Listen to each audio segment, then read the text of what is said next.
afternoon.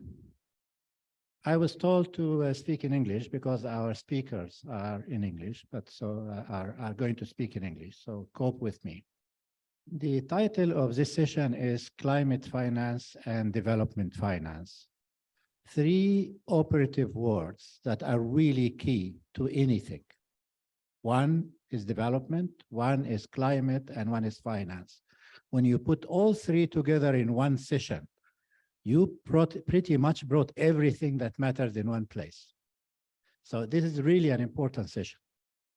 Now, what makes it also important is another factor, which is, so far, we have been talking about climate at kind of two levels. Essentially, the first part of the story was about the COP27.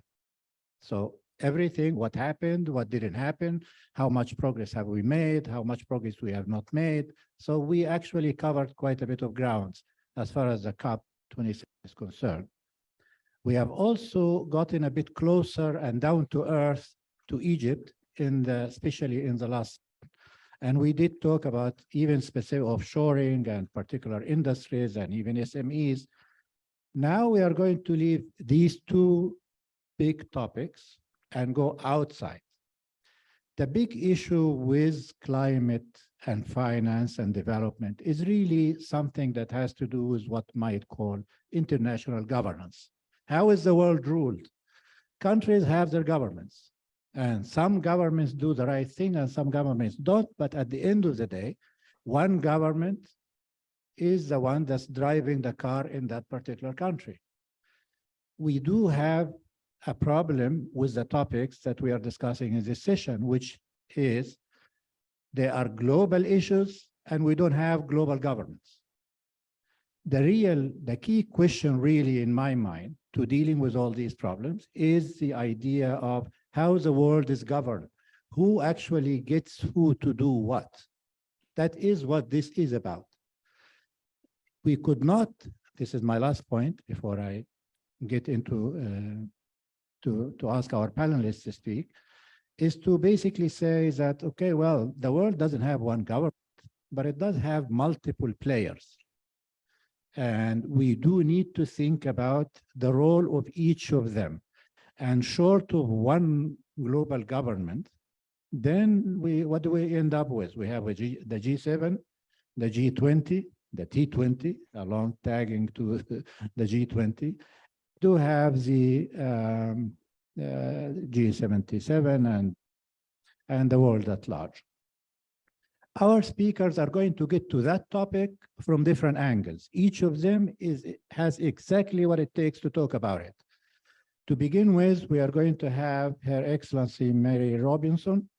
She is the former president of Ireland, but she has many, many hats. There is nowhere that I go without seeing her name. She knows everything about everybody, everywhere. So she's going to tell you everything that she knows in 10 minutes. And that is the trick, the big trick. But she is capable of doing that. She's a politician. She knows how to talk to an audience and to wake you up after you have been bombarded since we started this conference today. And then we will have another perspective. Professor Tetsushi Sonobe. Did I pronounce it correctly? I hope so. Nowadays, Japan is has the presidency of the G7. And he is the one who leads the think tank that prepares the thinking for the G7. So he's going to tell us all the secrets about the G7 and what the G7 is really thinking. And these are the guys who drive the car. So we need to worry about what the G7 is actually doing, right? And then we move to our ambassador, Ragui Etreby, and he's another institution in his own right. He represented the region on the World Bank board for quite some time. And he is now the representative of our president, President Sisi, on the G20. So he also has some insights. So we get the global from Mrs. Robinson, we get the G7 from our Japanese friend, and we get the G20 from our ambassador. We will end up with Professor Antonio Villafranca. Is that correct? I hope so. Good. Abla tells me it's correct. Therefore, it should. He knows everything too. And he probably, I don't know what he is representing here, but he's probably representing the voice of reason among all of us. At least I hope so. All right. Let me, before I give the floor to our speakers, let me tell you one little story to lighten it up a little bit. Some 10, 15 years ago, I was at a conference in Brussels at the European Commission in Brussels, and it was about the environment. It was about the environment, believe it or not, because it's a topic that has been with us for quite some time. And there was a member of the Egyptian parliament in that conference, and he was supposed to be saying something about the environment. And he said something that I thought was actually quite insightful, believe me. He said, well, they talk about someone making a hole in the ozone layer. I didn't make it, so we need to ask who did it. And who did it is the one who should fill it. I thought it's a good story. It reflects the drama of the role of, the fact that the South has been victimized in some sense. These guys developed, they exhausted the environment one way or the other, and now it's getting hotter and we are suffering, we're complaining, and they should be paying for what they have caused. Anyway, I think I have talked a little too long, longer than I thought I would, and I would like to give the floor to Her Excellency Mary Robinson. The floor is yours, Madam. Thank you very much, and thank you for that kind introduction. Esteemed Excellencies, fellow panelists, ladies and gentlemen, I'm here as chair of the Elders, a group of global leaders that Nelson Mandela brought together in 2007 to work on peace, human rights, development, and sustainability of the planet. And I'm delighted to give the views of the Elders on climate and development. So 3 months on from COP27, where are we? At COP27, the conversation rightly moved on to delivery and implementation of promises. Rich countries have repeatedly failed to deliver on financial pledges made at previous COPs, promising well over a decade ago, as you'll recall, to deliver $100 billion a year in climate finance to developing countries by 2020. At COP26, they apologized for falling short and projected they would hit that target by 2023. OECD countries must fulfill that commitment this year and go on to make up for the shortfall. And this, in my view, is very much a matter of justice. The clock is ticking on other commitments too. In Glasgow at COP26 in 2021, there was an agreement to double climate adaptation finance by 2025. This is a short 20 months to go. The Elders urge leaders to ensure this target is met and met in full. Significant financial resources are needed to adapt to the adverse effects and reduce the impacts of a changing climate. Stalling on meeting this need, it means leaving communities already struggling in peril, and it costs economies, but more critically, it costs lives. Furthermore, the breakthrough on a loss and damage fund in Sharm el-Sheikh was historic, but an empty bucket is not useful to anyone. The next step is to get finance flowing so money is in the hands of those who need it when climate disasters unfold. For example, earlier this month, the UN issued their starkest warning yet about the threat of a climate-induced famine in Somalia. The theoretical fund needs to quickly be realized as an actual fund, a large actual fund, to meet the very real consequences of climate change. We're living in very challenging times. We only have to think of the terrible scenes still unfolding in Turkey and Syria following the earthquakes that struck the region.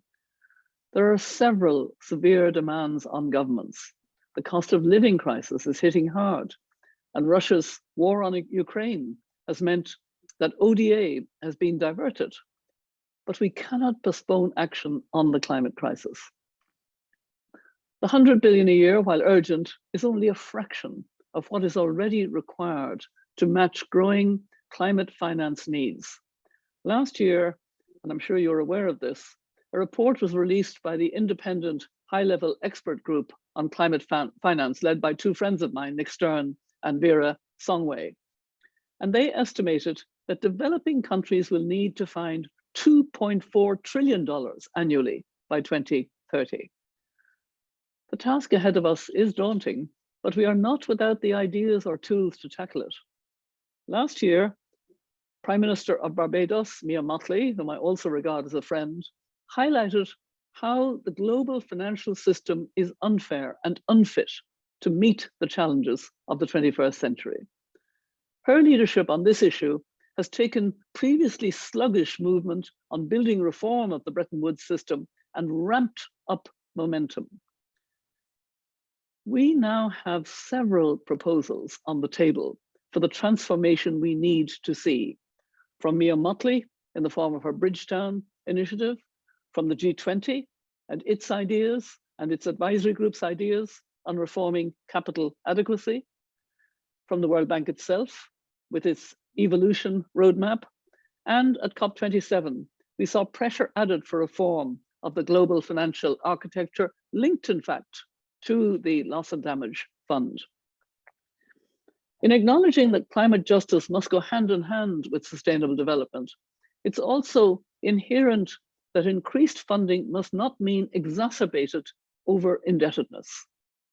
Countries that are most vulnerable to climate change are often these least able to afford investment, to strengthen resilience because of their budget, because their budgets are burdened by debt. Debt is a huge problem, especially for the poorest countries, but even for some middle income countries. Institutions must reform in a way that frees up fiscal resources so that governments can improve resilience without triggering a crisis or sacrificing spending on other development priorities. Climate COPs are important, but they are pit stops, not final destinations. We're on the brink of climate catastrophe, but we are also on the cusp of a clean energy world. If only leaders live up to their responsibilities and strengthen their will and stop investing in what's harming us. COP27 was labeled the implementation COP. What we need now is that implementation, promises and pledges transformed into real world action. This will mean bold leadership at home by governments to convince citizens and businesses that the costs of inaction outweigh the costs of action, and urgent reform of the multilateral development banks to generate far more money to support countries most in need of support. As the UN Secretary General rightly said, and I quote, "The right to development goes hand in hand with the right to a clean, healthy, sustainable environment." Sustainable development and tackling the climate crisis are enormous and complex challenges, but are also literally two sides of the same coin. We have a narrowing window of opportunity to address both, and we have wasted far too much time already. So now is the time for action. Now is the time to switch the investment to the clean energy, to the green hydrogen, to all the initiatives and developments that are coming on board, and away from fossil fuel subsidies and what is harming us. Now is the time for action. Now is the time for reform. Let's just get going. Thank you. Time for action. Well, thank you very much, Your Excellency. I will have a question for you down the road after we hear our other speakers. And basically, rather than telling them time for action, the question really is how likely that is going to happen and what will make it happen. How can we put pressure on other people to make it happen? Leaders do things because they do what is in self-interest, sort of. So, but in any case, the pragmatic approach rather than just being the idealistic approach is probably what I would be asking about. But, and also I want to alert everyone in the room that if you have a question, please write it down, or at least write your name, and we'll compile them and we'll have a chance to answer them afterwards. Let's move on to Professor Sonobe. Please, the floor is yours, sir. Thank you very much, Mr. Moderator, His Excellency Galal. My name is Sonobe. So the Mr. Moderator's pronunciation is almost perfect. Thank you very much. And I'm very happy to be here. Thank you very much, the organizer, ECES, inviting me and giving me this opportunity to speak together with the excellent, really distinguished fellow speakers. Yes, I'm currently leading and hosting the organization called Think 7 or T7, the think tank engagement group under G7 Japan. But my organization, Asian Development Bank Institute, is not Japan's think tank. It's multilateral organization. It's a subsidiary of multilateral bank called Asian Development Bank. So I'm very eager to deliver the voices of the Global South to G7 leaders. Actually, this Think 7 or T7 is open to all think tanks and researchers in the world, not limited to the G7 member countries, but including all the think tanks and researchers in the developing countries. So in that sense, I'm not really the representative of G7 here. Maybe, for example, the executive director of Egyptian Center for Economic Studies, Dr. Abra Abdel Latif, is a task force co-chair of one of task force co-chairs of T7 Japan. And also my colleague Antonio from ISPI Italy is also co-chair of T7. So in that sense, T7 is very much international. Maybe Antonio is more like, kind of the representative of G7 here. I don't know. It depends on what he says, and it's completely up to him. And then it seems like representing the G7 is a problem. Everybody wants to run away from it. But in any case, give it a try. We'll see. Thank you very much. Yes. So it's true. The G7 has to really face to this important issue of climate finance and development. So this meeting is really great. So it's a follow-up of COP27, and this panel focuses on climate and development finance, and this is most important issue from my perspective and T7's perspective. And then the global community, including G7, faces the multiple crises, including food crisis, energy crisis, and then of course, remaining pandemic crisis and debt crisis. In addition, we have geopolitical crisis. So everybody knows that climate change mitigation and adaptation is really urgent problem, but we are facing other urgent crises. So, and the fiscal space in the G7 countries are limited because of the last 2.5 years of pandemic. They spent lots of money to help the relatively vulnerable, I mean, just relatively not absolutely compared with those vulnerable people in developing countries, but still the government of G7 had to spend lots of money to help those relatively vulnerable people in their countries because they have their kind of Western style democracy, and then the voters and the popularity among voters and legitimacy, and those things are very important. So tax, debt, those G7 countries also have very high debt GDP ratio. Look at Japan, my country, a huge debt, almost 4 times of GDP. So how to spend money to allocate money to those very, very important crises is a really big issue. So we really hope that this constraint, resource constraint, can be relaxed by making technological progress, such as great technological innovation, to reduce the cost of mitigation and adaptation of climate change impact. And also, we really hope we can increase the efficiency of private sector and also government sector, both in the north and the south.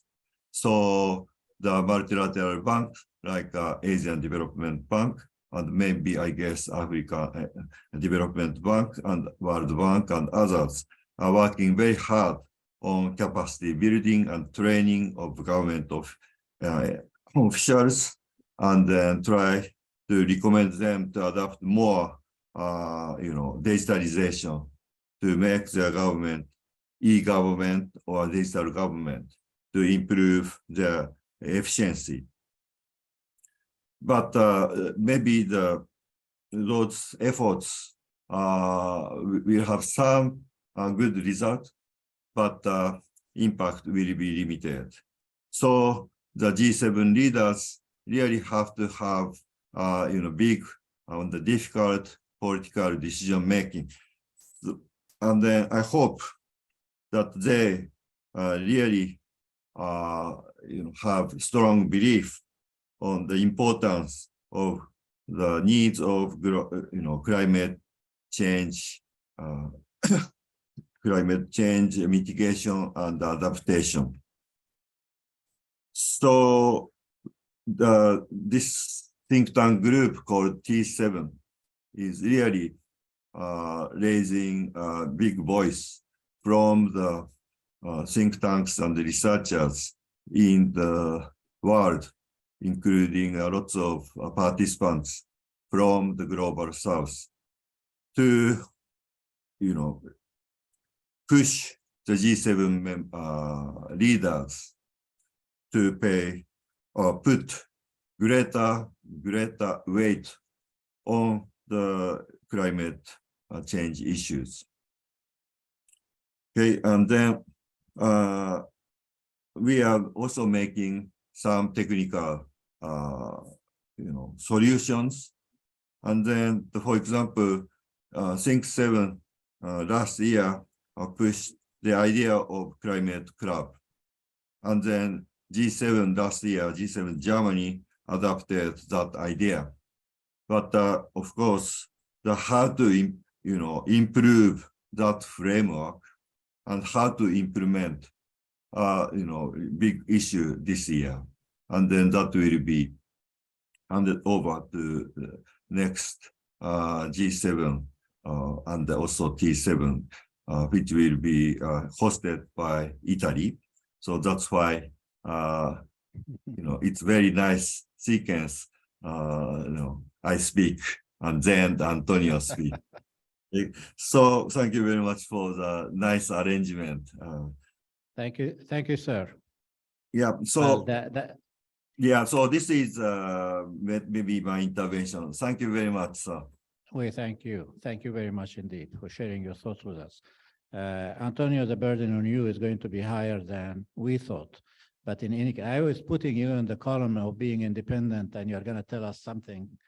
But we'll wait. But before we get to you, we have our ambassador, Ragui Etreby. Sir, the G20. Go ahead. Thank you very much, Dr. Galal, and I apologize for disrupting two G7 insights coming in the middle, but thank you very much for the I'm very grateful for ABLA for inviting me to take part of this important event. And as you know, as most of you know, and maybe the easy way or the hard way, like me, ABLA doesn't take no for an answer. So when she invited me to come here on the 14th, I told her that you know, it's the day is a bit inconvenient, and there's a chance that my minister would dispatch me to Turkey, which actually took place. But she told me, she asked me a simple question: Ragui, have you ever been a panelist with a current or a former head of state? I told her, no, of course I would love to. She said, okay, see you on the 14th. And this was what it took. So I'm really privileged to be with such reputed panelists, and with you, Dr. Galal. And actually, I connected half an hour earlier than the session, and I had the chance to listen to some of the deliberations that took place in the session before that. And it was extremely informative. And of course, seeing some not only senior ambassadors, but mentors to me, Ambassador Rauf Saad, Ambassador Nasser Kamel, and Ambassador Wael Abou Magd. And I thank you very much, Dr. Galal, for setting the stage and mentioning governance, because at the end of the day, this is at the core of the challenges that we're facing. And we would have wished that this be part of the solution, but unfortunately, governance is becoming part of the problem. And this, I would tackle this in my presentation. And I'm also fortunate that my two previous speakers, they emphasize on climate finance, because what I would like to do is to maybe talk about development finance at large.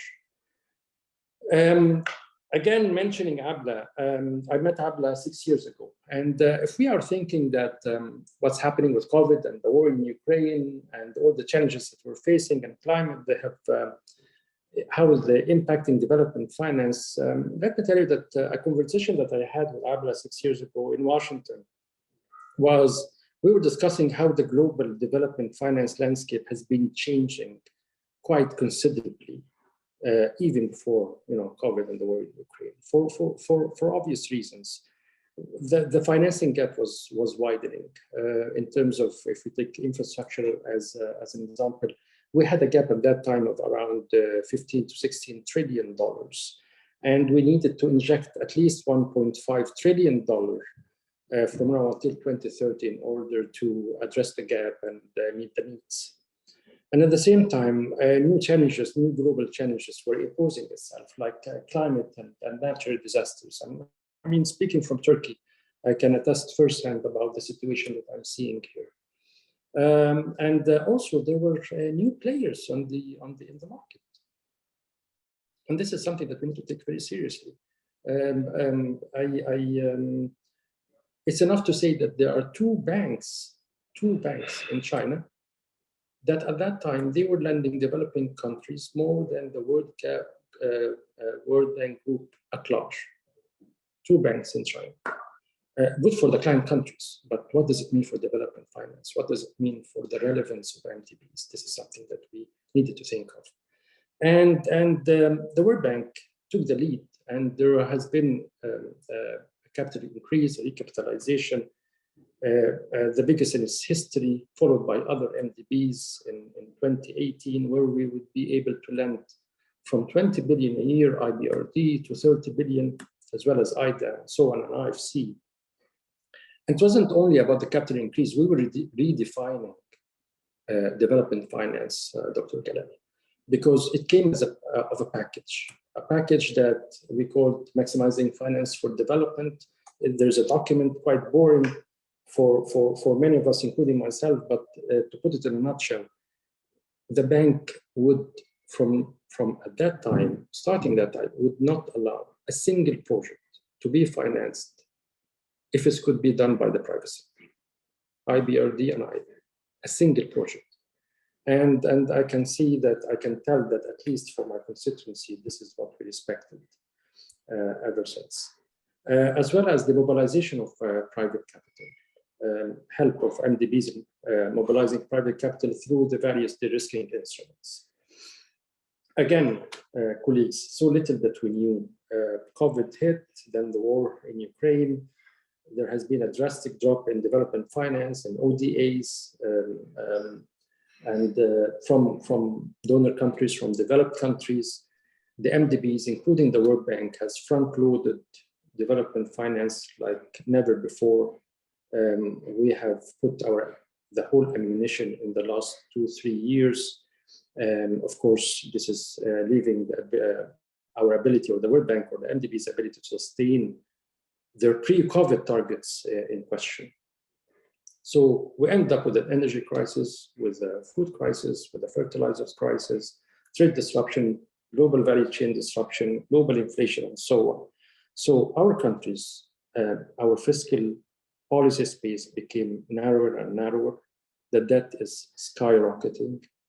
I think that needs maybe a whole session in its own self, because this is an extremely important issue.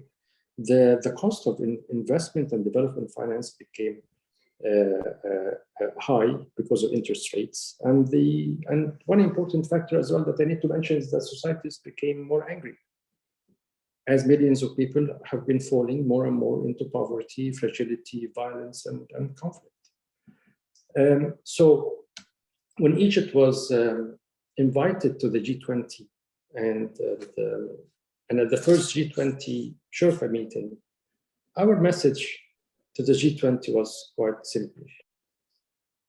We told them that Egypt, like most developing countries, have been paying the price twice in each and every crisis that we have been facing. If colleagues can think about this. Once paying our share in the toll of the crisis that we didn't create, and second, bearing or shouldering considerable part of the cost of the response to this crisis. When you think of the COVID, when you think of Ukraine, when you think of climate, we did not create any of these crises. We bore the cost of each one, and we bore the cost of the response in terms of the response to COVID, in terms of the sanctions, in the war of Ukraine, in terms of bearing the responsibility on the climate, though we were not the one who polluted it in the first place. So, and here, what we mentioned to the G20 is, guess what? Crises are not going anywhere. This will be the norm, not the exception, from now on, at least for the coming foreseeable future. And we're saying this for obvious reasons. We're saying this because human and nature would remain to be on a collision course for some time, which will bring us more epidemics and more natural and climate disaster. There will be high vulnerability to high impact, disruptive cyber attacks. I'm saying this looking at the pace of technological development and the cybersecurity global landscape. Is still coming on our way, unfortunately. And when we're talking about the collapse of the post-Cold War world order, the orders, they don't collapse in a day or a month or a year. They take time. And during this time, they inject more regional and global conflicts and tensions, to say the least. So there was a consensus at the G20 that the international development finance architecture that was put was designed to address a crisis every decade on average. The resilience of the current architecture. What's happening is that the current architecture is required and requested to face 3 crises in much less than a decade. So what would this mean for the future? And what would this mean if we know by fact the numbers now are telling us that development finance will be in decline starting 2024, at least when it comes to MDBs and at least when it comes to the biggest, largest multilateral development bank, which is the World Bank. So there was a decision that the development finance needs to be redefined. They call it development finance evolution. It's a nice diplomatic word. And I think part of the momentum that was created in this direction was because of the outcome of the COP27. Again, I'm not going to talk about climate finance, but definitely raising the level of ambition made more case for redefining, or the need to redefine development finance. And the World Bank was tasked as an MDB leader to embark on this journey. And what the World Bank did is that they looked at the matter. They had very tough negotiations in the last few weeks.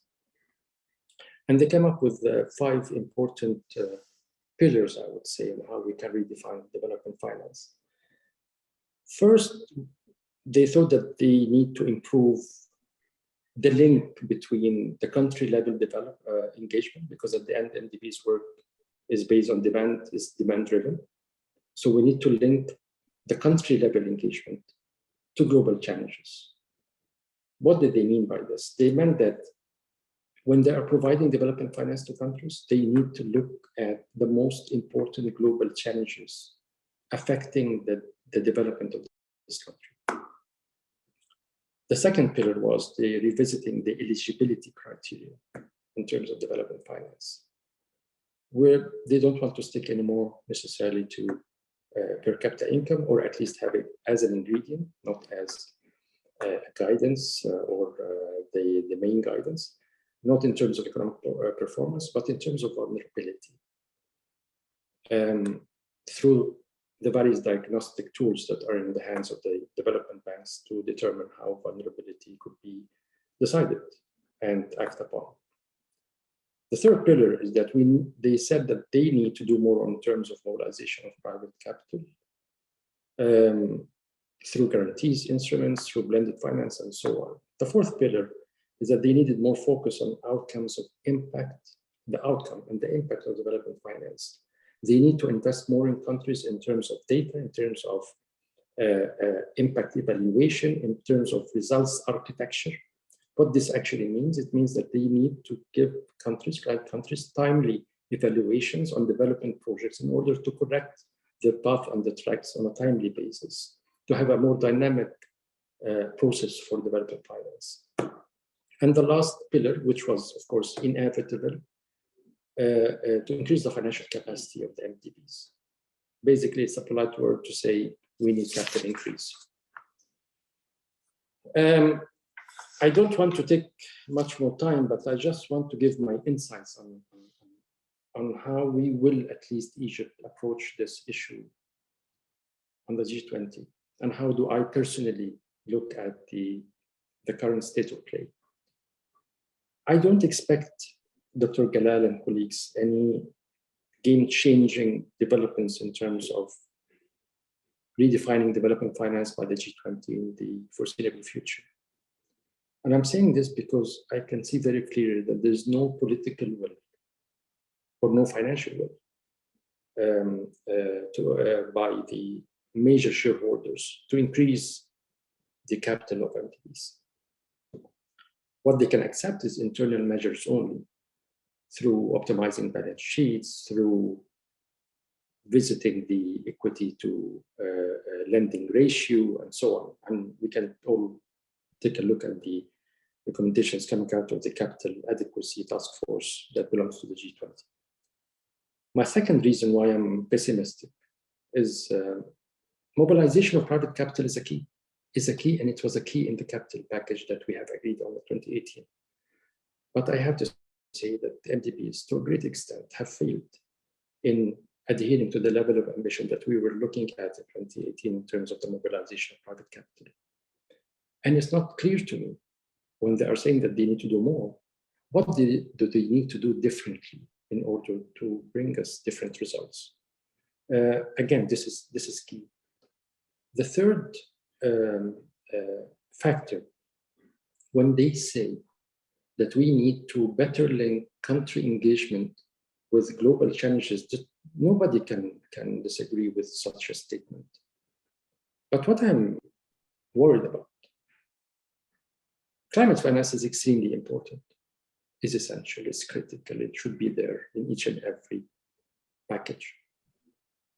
But I am worried about the demand-driven policy of ADBs. If you are going to impose priorities, development priorities on client countries, I think this would be quite controversial, and it will get us nowhere. Because countries, they do have climate challenges, but they do have education challenges, they do have health challenges, they do have social protection obligations, they do have social development challenges. We should be careful not to impose additional conditionality to access finance that is actually necessary for other development objectives.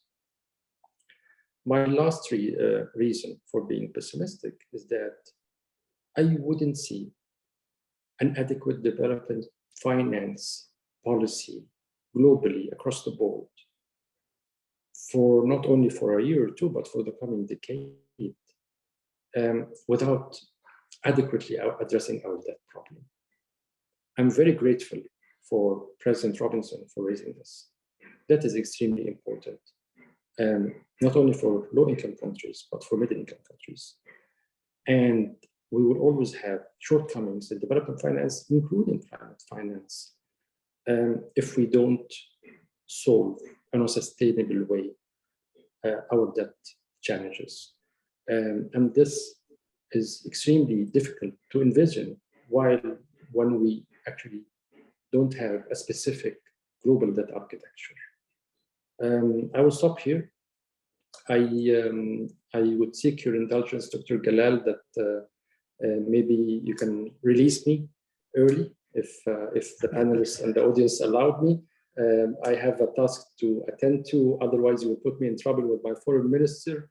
I'm coming here for a reason in Turkey, and I should make sure that it's implemented. But again, thank you so much for your indulgence. I took much more of the time allowed to me, but maybe because of the chance that I will not be able to answer any questions that would be posed to me. Thank you very much. I'll stop here.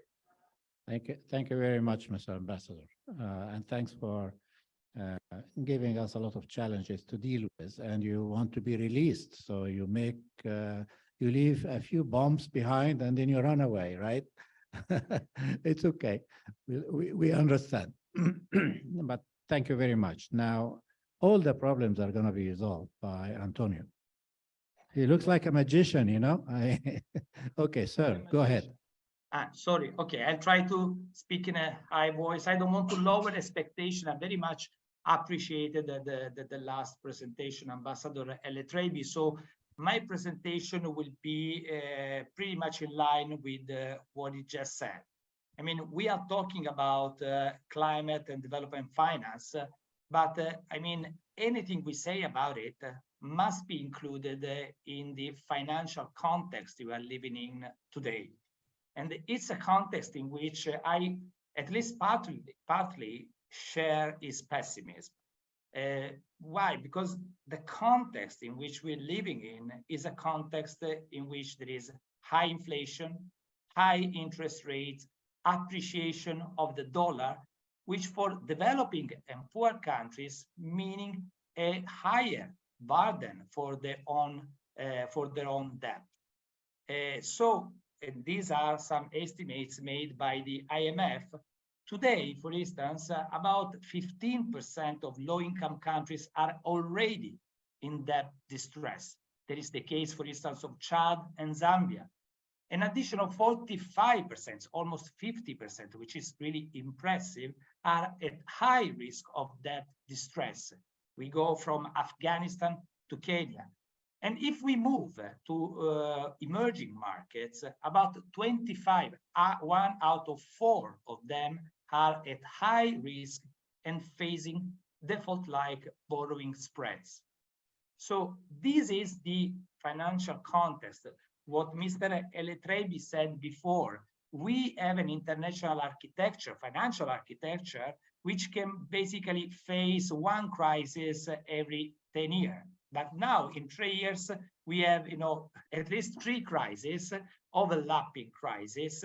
And actually, the international financial architecture is not ready to address it. The G20 tried to do it. For instance, the G20 suspended debt service in 2021, but that initiative, which to some extent helped many highly indebted poor countries, it was concluded in December 2021. And now there is the common framework for debt treatment beyond the SSI, but which basically should lead to a sort of rescheduling of high debt, of debts of developing and poor countries. The point is that it's not working very well. And one of the reasons why it's not working because the private sector, the Paris Club in particular, is only partially contributing because they don't see the reward, any reward in contributing to this debt relief to the country. So this is the situation, the financial situation in which climate finance and development finance should be included. And unfortunately, it's not a very nice situation. Now, let's have a closer look at what's been done specifically by G7 and G20 when it comes to climate financing. Some of the measures were mentioned before, for instance, by Her Excellency Mrs. Robinson. She, of course, reminded us of the $100 billion commitment made by G7 countries up until 2025. But again, let's be very transparent and frank about it. I mean, this commitment now, last year, basically, it was not given $100 billion. It was given $80 billion. It was even less the years before. In any case, these figures are highly inflated, and they do not really, cover only climate-related issues. So they are not so specific as we may think of.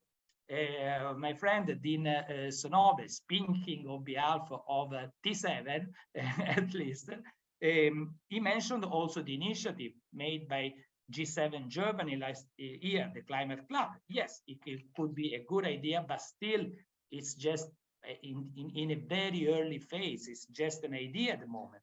In Egypt, COP27, we had the beautiful, for the first time, loss and damage fund. But again, let's be very frank about it. It's a beautiful frame with no picture inside. I mean, we have a fund, but we don't know who is going to pay, who is going to benefit from this, how long it's going to last, when it will be started.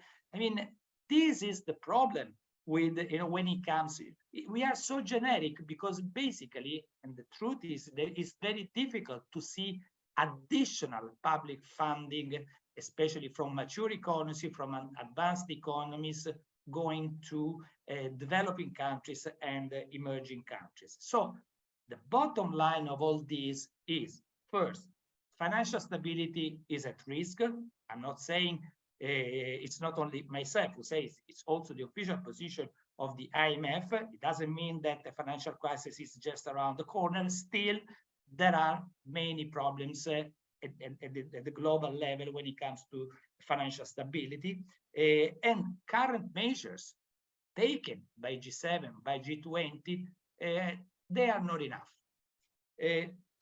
Second, the pledges and commitment by developing countries, again, are not enough. And again, frankly speaking, I don't see there is fiscal room in many advanced economies to do more. Dean Sonobe mentioned, of course, the high public debt of Japan, but there are other, there is one thing in which, there is a very strong similarity between my country, Italy, and Japan. We both have a debt to GDP ratio, which is skyrocketing.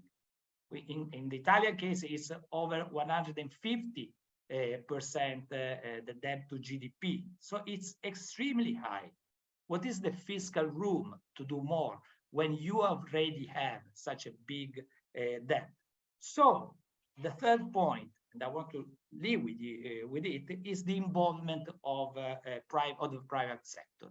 if we really want to raise money, especially for developing and for poor countries when it comes to climate change, adaptation and mitigation, the involvement, the engagement of the private sector is absolutely key. We should better engage the Paris Club, but we should also go beyond the Paris Club. How can we do it? Well, just a couple of ideas. First, we have to innovate. We need innovative use of public finance shifts. For instance, including credit guarantees, equity and first loss investment. All these can help mobilize billions of dollars in private funding. So we need to find out better ways, other ways to engage the private sector. Second, better data around climate projects are necessary. For instance, harmonized disclosure standards and principles will help, such as taxonomies to align investment to climate goals.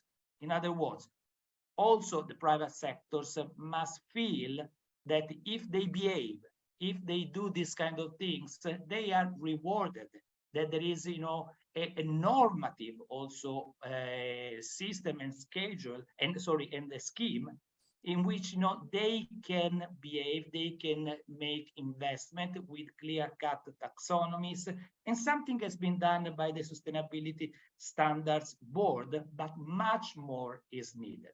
So this is my final point. Sorry for not speaking on behalf of anybody, if not myself, but my feeling is that basically counting on public money, yes, it's important, but not as easy as it may seem, while the key issue is how to have, public, global, common regulation in order to better engage, especially the private sector. Thank you. Thank you very much. After hearing everybody, I feel a bit depressed, to tell you the truth. Basically, what you guys are telling, what everybody has been saying all day long until now, is that it's, the world is collapsing. We need action, and we need action now. But whatever measures that have been even proposed or taken so far fall short, far short of what is needed. That's really the story that I've heard today. And it's not a very pretty story. It's not a very encouraging story. There has to be ways out. I think an important part of it has to do with governance somehow, and maybe power politics. Basically, who is bullying whom, sort of thing. That's one entry point. The other entry point is a finance, mobilizing finance. Antonio, you have just raised the point about private. As a student, I am an economist by training, and when I was studying in university a long time ago, too long to remember, but I remember this Tobin tax, for instance, this idea of basically capital mobility internationally, and they cannot just make the money. I mean, when you talk about the private sector, you cannot do it by telling them or counting on their goodwill. You have to use an instrument that is agreed internationally, as one thought that I find quite attractive. But in any case, I don't want to be elaborating more. Let me try. I'm managing this session. I'm not speaking. So now, how do we spend our next 20 minutes? I'm going to suggest the following. I'll give Abla a chance to tell us a little bit about some additional, since she is a member of this T7, maybe she has a couple of ideas that she can share with us. And then I'm going to turn to the floor. I'm going to collect questions, and then I'm going to come back to each of the panelists to say whatever they want, either responding to the questions or giving us some new insights. Is that fair? Good. Abla, floor is yours. I wouldn't dare take more than half a minute with you moderating the session, okay?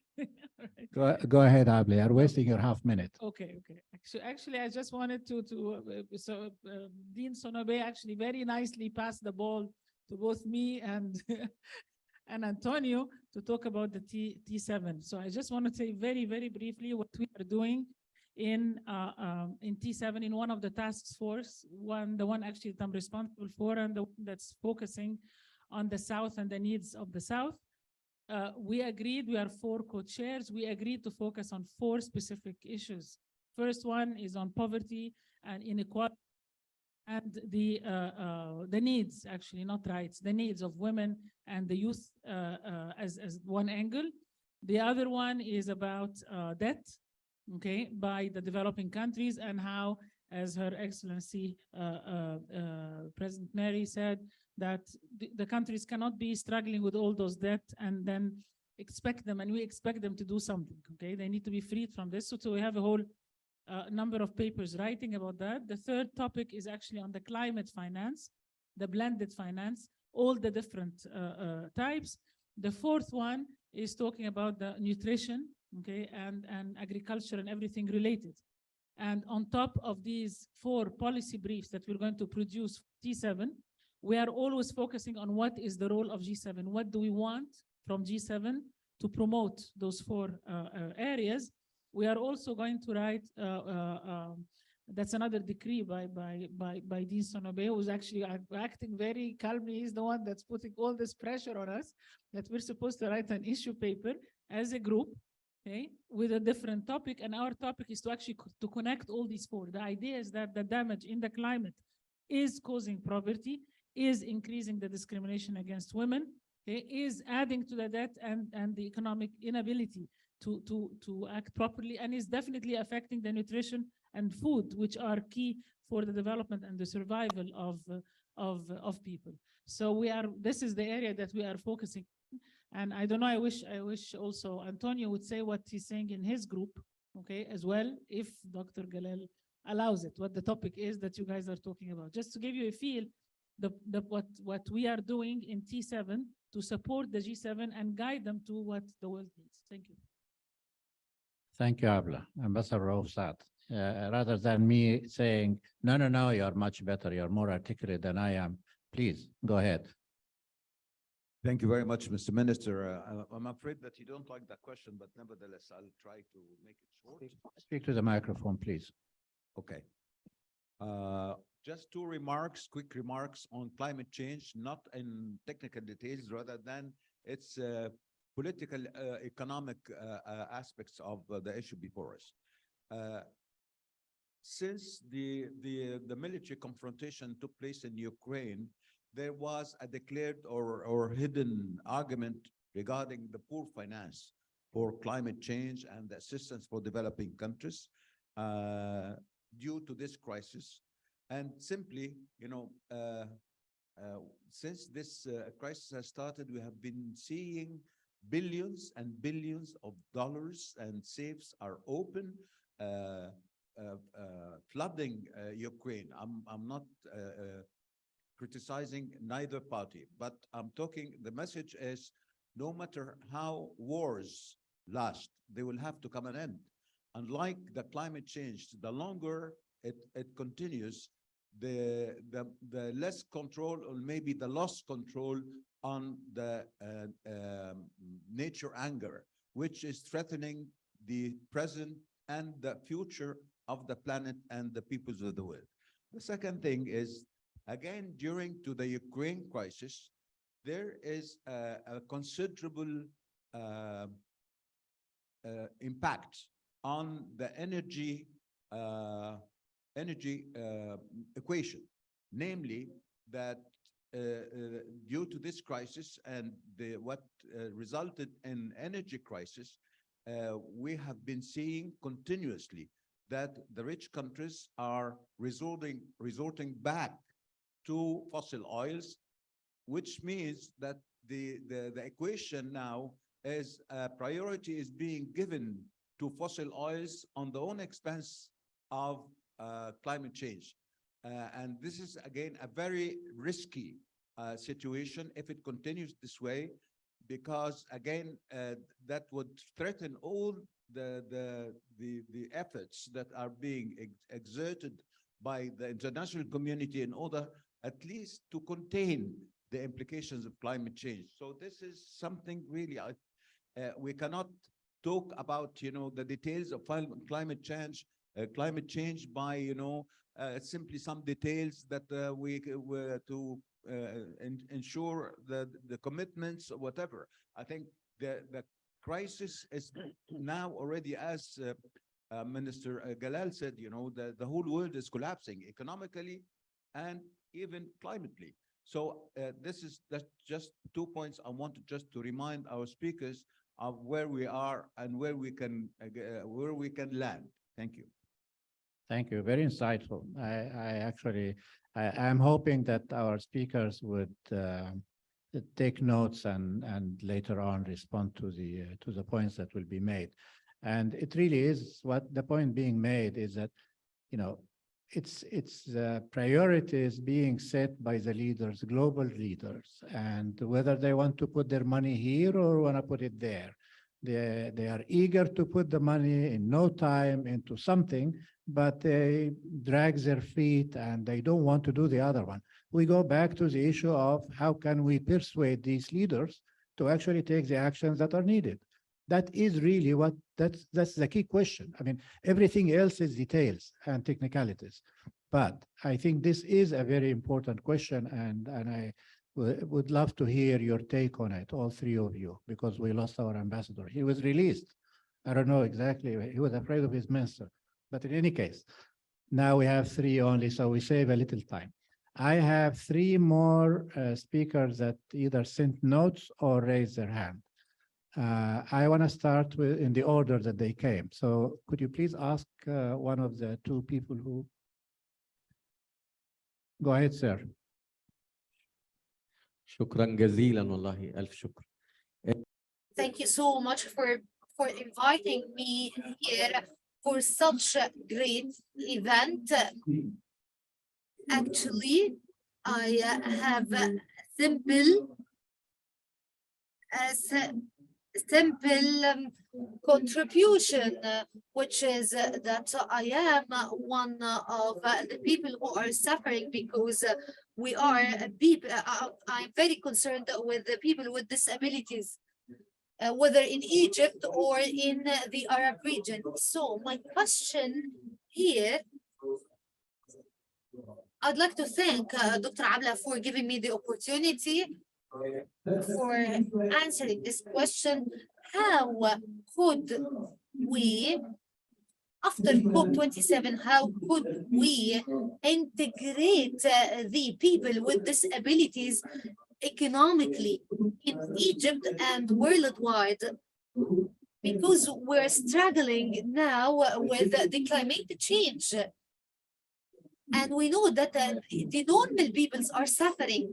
So what about the people with disabilities? They are suffering more and more, of course. So how could the people with disability deal with these natural disasters? And this is likely to happen because what we have seen from the earthquake that have happened in Syria and Ukraine, in Turkey, made us predict that we may at any time face a natural disaster. So how would we integrate the people with disabilities in order to stand in front of this natural disaster, and how could we have a volunteering group in order to rescue those people in the midst of these wars and what are happening currently in the whole world? So my proposal here is to have initiative and to seek assistance from the volunteering entities and to increase and enlarge the green areas in the countries. And this would be volunteering work, because I see that volunteering is very good and very prominent. So thank you so much, and I'm waiting for your response. The second speaker. I am Fadi Labib. I am journalist.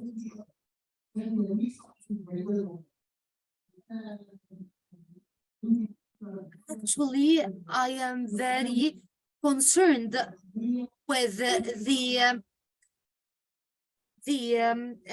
Bitcoin As for Bitcoin, COP27 didn't tackle any topic related to the digital currencies and the Bitcoin and the coining process that overuse the electricity and the power.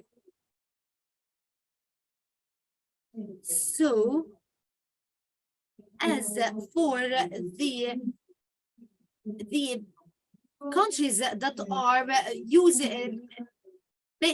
are resorting on mining the Bitcoins and the digital countries, they are utilizing great power and great electricity without keening on the environment.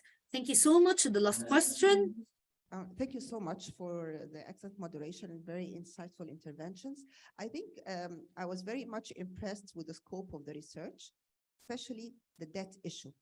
And in this particular respect, we have a suggestion for a research paper to start to factor in carbon into sovereign debt. Now we have two accounting practices. Carbon has a price, and there is a massive inclination to start to account for carbon. However, when it comes to sovereign debt, it's the traditional old calculations. So if you factor in carbon in developing countries' debt, they will become creditors. Africa will be a creditor. China will be badly indebted along with the United States. And I think this is not about political negotiations. This is an academic endeavor to be taken by intellectuals and academicians and then submitted next COP28. It's mathematical. I would love to join the ECAS in pushing forward this on part of African intellectuals and researchers, factor in carbon in sovereign debt. Thank you. Thank you. Thank you very much. Now we go back to our panelists and we will go in the same order. President Robinson, the floor is yours. Thank you very much. This has been a very good discussion and also quite challenging questions. I liked what the first speaker said about the way that nature is in danger of becoming our enemy, in the sense that nature has been absorbing so much of the carbon we've generating, but could turn. And I think that's a relevant point, even in talking about climate and development finance. As I mentioned, the irony or the paradox is we are on the cusp of a clean energy world. In particular with green hydrogen now, we can move very fast and other forms of clean energy become much cheaper. And we are seeing more cooperation with the JET-P countries and moving towards more collaboration that will make a difference. And we are seeing the opening of the coffers of the World Bank and IMF, etc. The trouble is, none of it is happening fast enough. The reality is, we need to reduce global carbon emissions by 45% by 2030. That's in 7 years' time. That's what the scientists have said since 2018, when they made a special report to the Paris Climate Agreement. And they've been saying it every year since. And you cannot argue with the science. That's the reality. We have to reduce. So we have to switch the investment. We haven't talked about that enough. We don't need to increase investment in climate and development. We also need to switch investment out of. So we need no new investment in coal, oil, or gas exploration as of now. That's what the Secretary General has been saying. That's what the IEA has been saying for years now. We need to stop that investment. We need to cut the subsidies to fossil fuel. Do you know the B team of business leaders that I'm linked with as chair of the elders, they have calculated we probably spend 1.8 trillion a year on harmful subsidies that are destroying us, most of them fossil fuel. Isn't it ridiculous? So Abla, I know you'll like my second point. My second point is we need other voices at the table. We need far more women leaders, because women leaders tend to be problem solvers. We tend to be practical, and we know that we're not on course for a safe world. And therefore, we need to have our voice at the table far more now in the next few years at all levels. And some of us are working on that. We're going to turn the tables and demand that we fund what is going to save our world, fund all the things we've been talking about, but also not fund what is destroying us. That's the other side of the equation, and we have to keep that in mind. And I have great empathy for another speaker on disabilities. Having been a former UN High Commissioner for Human Rights, the rights of people with disabilities were very close to my heart and always are. And they are the worst affected at all levels of poverty, etc. And when the climate impacts hit, when earthquakes hit, well, the earthquakes are not directly climate related as yet anyway, in our understanding. But when floods hit, when drought hits, of course, people with disabilities are the most affected and very, very rarely prioritized, which is what countries need to do.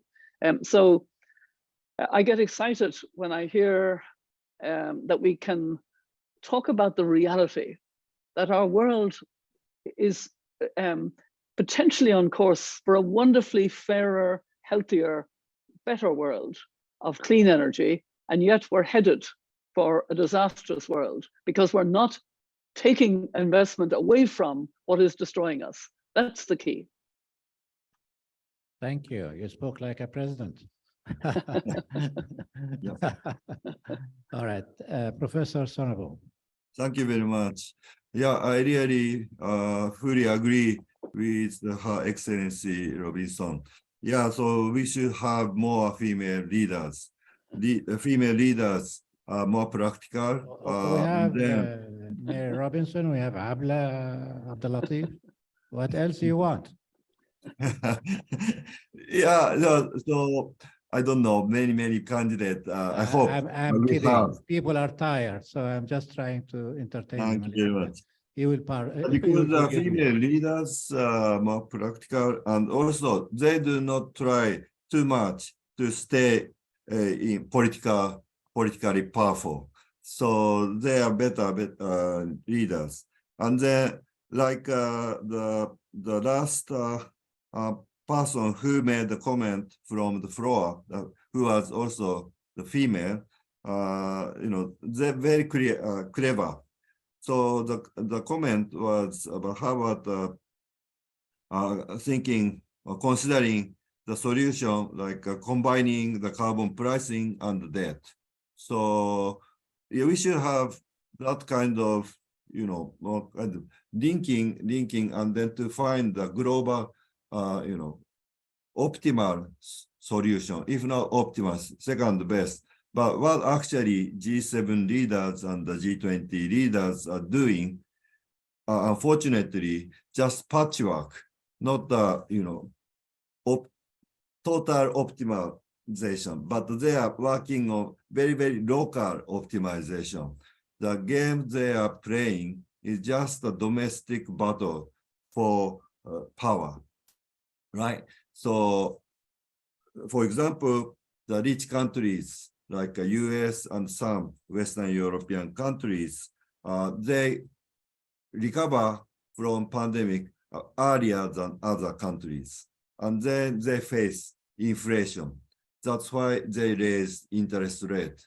And then the higher interest rate caused a huge problem of debt crisis in the global south, right? But at the same time, those leaders, those countries, really want to engage more with global south. They want to help more the global south countries. So what they are doing is, inconsistent. On the one hand, they are torturing the developing countries. At the same time, they want to help developing countries. So because of the domestic politics and others, right? So that's why the think tank communities, for example, and other people want to propose more, rational policy, which, make the world better as well as their respective countries. But actually what we T7 community and also which is working closely with T20 India community is not directly to just propose the real optimal solution if we know what's the really optimal, because the global leaders cannot swallow them. They cannot really absorb them because of the domestic political battles. So that's why we are trying to propose, kind of more realistic solutions, which is not the real best, but hopefully the second or third best. So much better than what the leaders are trying to do right now.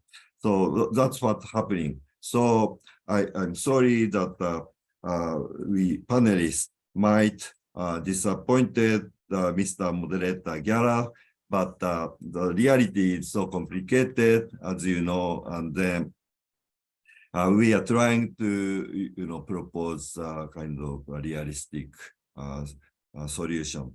Thank you very much. Thank you. I think this is the answer to your question. How come they are doing one thing and not another? It's local politics. It's basically, what are they maximizing? They are not maximizing global welfare. They are maximizing local welfare. Yeah. And the local welfare defined even narrowly, staying in power perhaps, not necessarily even maximizing the interests of their people. That is unfortunately the real world. And I understand what you are saying, and I completely agree. I think the burden is on those who are trying to come up with positive solutions that are consistent with a distorted reality, or with a world that does not go for optimum solutions. That's as simple as that. But Antonio, you are going to give us much better solutions. You have the last word. So floor is yours, sir. I don't know why you always have very high expectations from me. Anyway. Always. All the time. So let me just react to actually the first question which were made. I don't remember, sorry, the name of the sir. His point was very clever. I mean, he said, you keep repeating that states have no money, European states have no money, no fiscal capacity, but you are spending a lot of money supporting Ukraine, of course, against the aggression. I would say even more than that. Think, for instance, of what the European Commission considered and suggested for the green transition in Europe. The calculation of the European Commission is that in Europe, in the European Union, we need investments amounting to 600 billion euros per year. Well, now European governments, just to support, to subsidize firms and families for electricity bill, which are skyrocketing, this year they spent over 600 billion euros. So instead of investing in green transition, we are basically wasting money to have electricity bill which are less expensive for families and for firms. So unfortunately, yes, it's true, the Ukraine war is not helping. This is sad news, but unfortunately, as we all know, there was the aggression of an independent state by Russia. This is the case. The second question is on the risk that green transition is going off grid, is going off track because of the Ukraine war. It's true that, for instance, in the European Union, we are using much more coal. So the coal-fired plants to produce electricity have been, now increased. We reopened some coal plants, but we have to make a distinction between the short term and the mid to long term. In the short term, it's true that, for instance, Germany in particular reopened a lot of coal-fired plants because there was a shortage of gas and because renewables were not available. The amount that they had was not enough.